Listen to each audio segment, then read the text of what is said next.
Assalamualaikum warahmatullahi wabarakatuh. Kembali lagi di channel Beta Punya.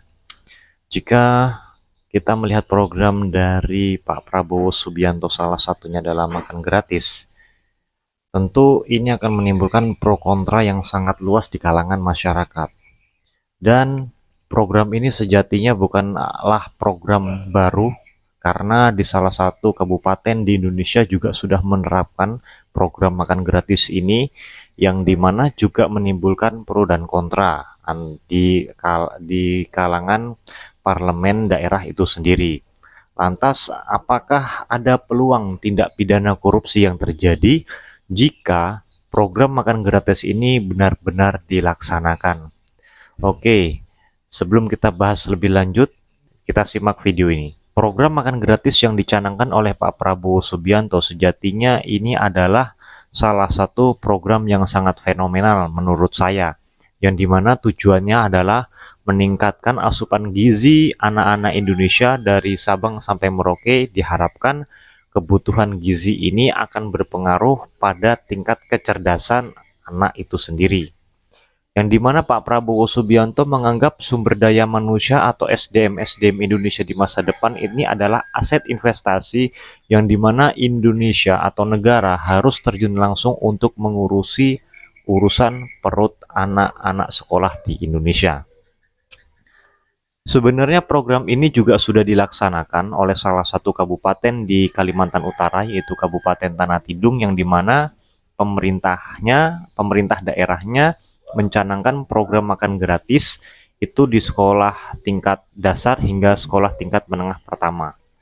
Akan tetapi, program ini tidak diberlakukan di seluruh sekolah yang ada di Kabupaten Tanah Tidung, melainkan hanya sekolah-sekolah pilihan saja yang dilaksanakan.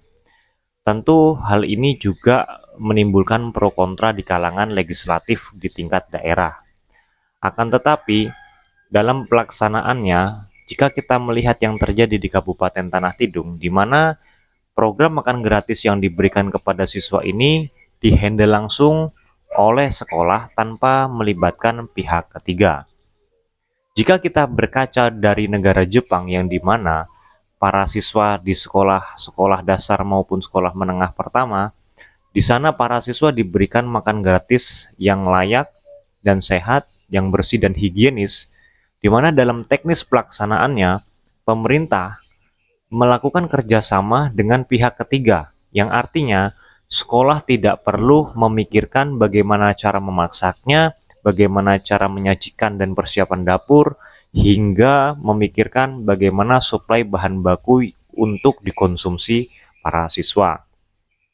Dari dua hal ini kita bisa melihat gambaran bahwasanya teknik pelaksanaan pemberian makan gratis kepada siswa di Indonesia itu kita memiliki dua hal. Yang pertama, bisa langsung dana makan gratis ini diteruskan atau disisipkan atau dititipkan melalui dana bantuan operasional sekolah, yang nilainya mungkin akan bervariasi setiap anaknya atau setiap daerahnya, ditentukan, atau bisa jadi dana-dana makan gratis ini disesuaikan dengan harga barang kebutuhan pokok di suatu daerah. Tentu tidak akan sama biaya makan gratis bagi siswa ini untuk di wilayah Jawa dan di wilayah Sumatera maupun wilayah Papua, Maluku, Nusa Tenggara, dan Sulawesi serta Kalimantan. Tentu harganya akan berbeda-beda disesuaikan dengan harga kebutuhan pokok di sana.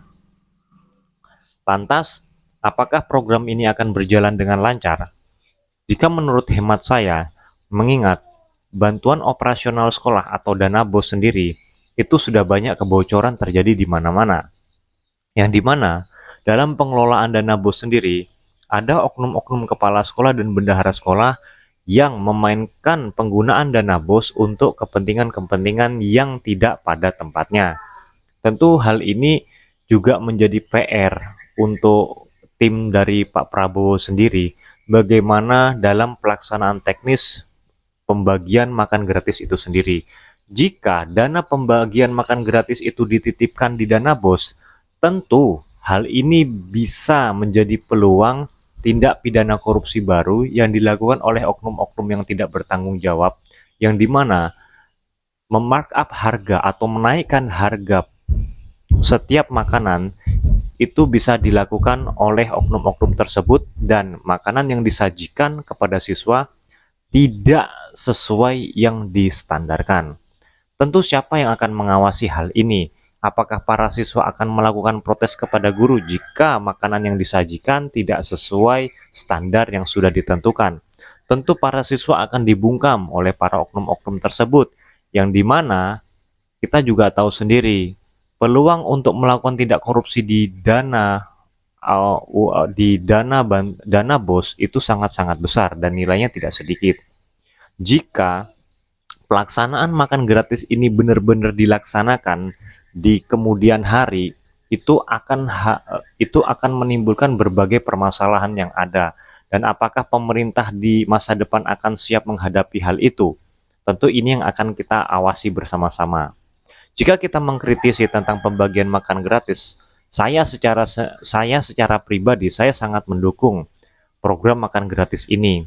Akan tetapi dalam teknis pelaksanaannya saya tidak begitu yakin, mengingat ketika saya dulu ada di Papua mengajar sebagai guru, kegiatan korupsi dana BOS, bahkan dana otsus atau dana lain sebagainya, itu terang-terangan dilaksanakan. Apalagi nanti jika dana makan gratis ini benar-benar disalurkan melalui atau dititipkan di dana BOS. Itu tentu menjadi permasalahan, dan saya jujur saya tidak setuju dengan program makan gratis jika teknis pelaksanaannya itu dananya dititipkan di dana BOS, karena peluang korupsinya besar dan tidak ada yang mengawasi. Lain halnya ketika pemerintah pusat langsung menunjuk satu lembaga tertentu atau pihak ketiga yang akan mengurusi masalah makan gratis di seluruh Indonesia, dan jangan sampai lagi pihak ketiga melemparkan lagi proyek ini ke pihak keempat, kelima, keenam, maka yang terjadi nanti porsi makan gratis yang harusnya ideal didapatkan oleh siswa itu jadi tidak ideal ketika sudah sampai di siswa itu tersendiri. Nah, banyak kalangan masyarakat yang ditanyakan bagaimana pendapat mereka tentang makan gratis. Tentu ini menjadi sebuah pertanyaan yang konyol, yang dimana makan gratis ini ditujukan untuk para siswa di sekolah, namun pertanyaan ini ditujukan kepada ibu-ibu rumah tangga, freelancer, pegawai, buruh pabrik, dan lain sebagainya. Tentu mereka tidak membutuhkan itu. Kenapa? Karena sejatinya mereka sudah memiliki penghasilan.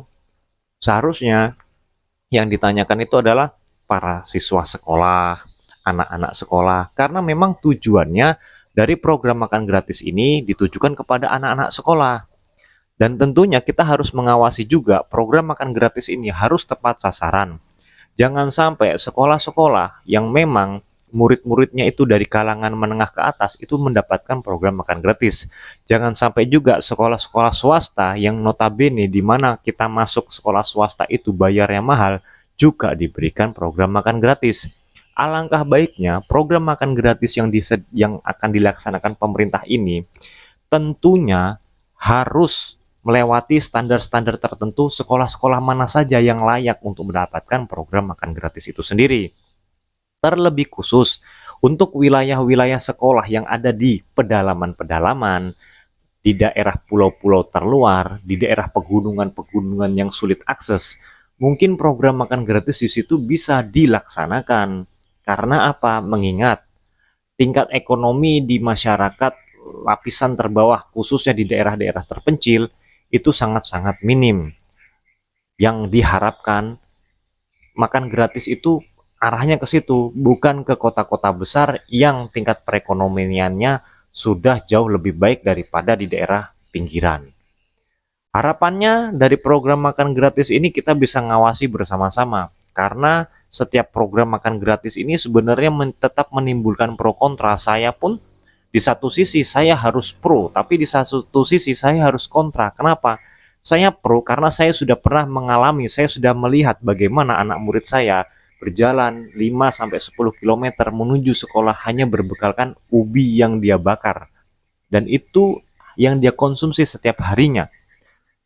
Terus yang saya tidak setuju dari program makan gratis ini adalah teknis pelaksanaannya. bagaimana kriterianya, itu tentu yang harus kita ketahui sebagai masyarakat. Kita tidak hanya sekedar setuju dan tidak setuju. Jika setuju, apa alasanmu? Jika tidak setuju, tentukan alasanmu. Ya, di sini saya mengajak kalian untuk berpikir dua hal, di mana kalian juga harus tidak setuju dengan program makan gratis, karena kalian juga harus tahu ranah-ranah seperti ini, peluang korupsinya atau peluang dimainkannya harga dalam pembelanjaan barang pokok untuk diberikan kepada siswa, itu sangat-sangat besar peluangnya untuk dikorupsi. Jadi dalam program makan gratis yang dicanangkan oleh Pak Prabowo ini, saya ajak kalian semua untuk sama-sama mengawasi.